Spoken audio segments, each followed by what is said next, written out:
Biden steps in dangerous territory. Meddling with Britons is business only, bring more harm than good.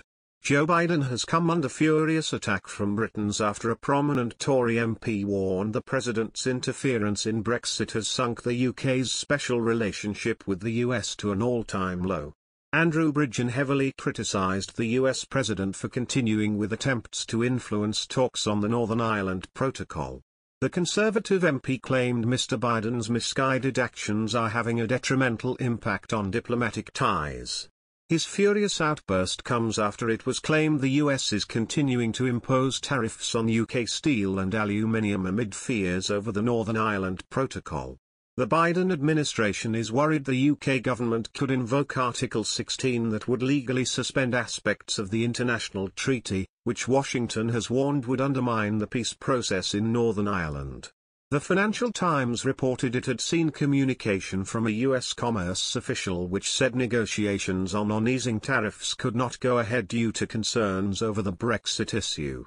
Britons are now losing patience with the US and in particular Mr. Biden, accusing the president of yet more Brexit meddling.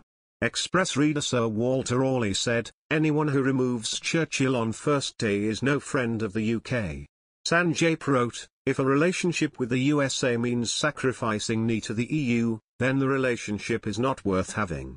Fellow reader Leave Me Out commented, "The US has no special relationship with anybody, only convenient relationships that benefit them." Meanwhile Liverpool Guy added, "I wonder how the Americans would react if we told them McDonald's cannot trade in the UK?"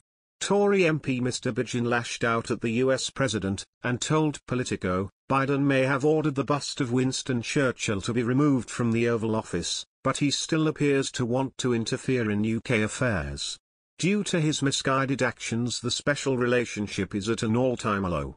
The UK's anger was stoked early on in Mr. Biden's presidency when he decided to remove the bust of the former British wartime leader, is on loan to the US from the UK government, from his office. It was seen in many quarters as a pointed political message being sent by Mr. Biden's administration and a direct snub of Britain.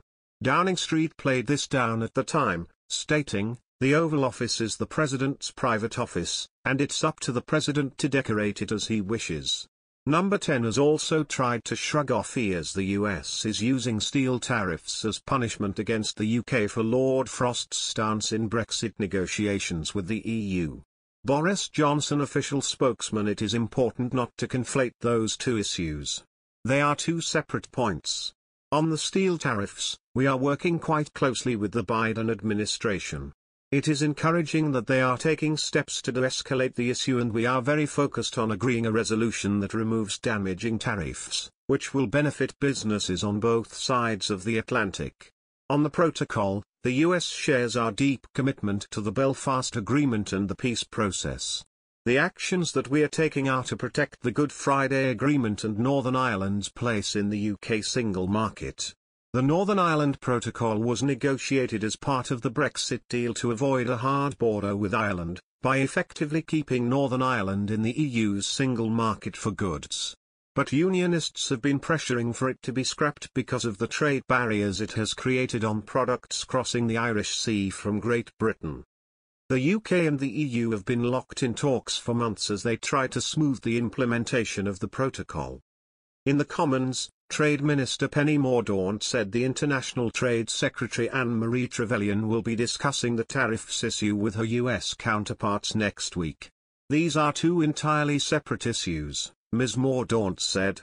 "We don't do ourselves any favors if we perpetuate these false narratives." A 25% tariff on steel and 10% tariff on aluminium were originally imposed by the Trump administration as part of a dispute with the EU. However, while Brussels and Washington reached an agreement in October to suspend the tariffs, British steel and aluminium exporters are still subject to the levies. Retaliatory UK duties on US bourbon whiskey and other products also remain in place. Whiskey and other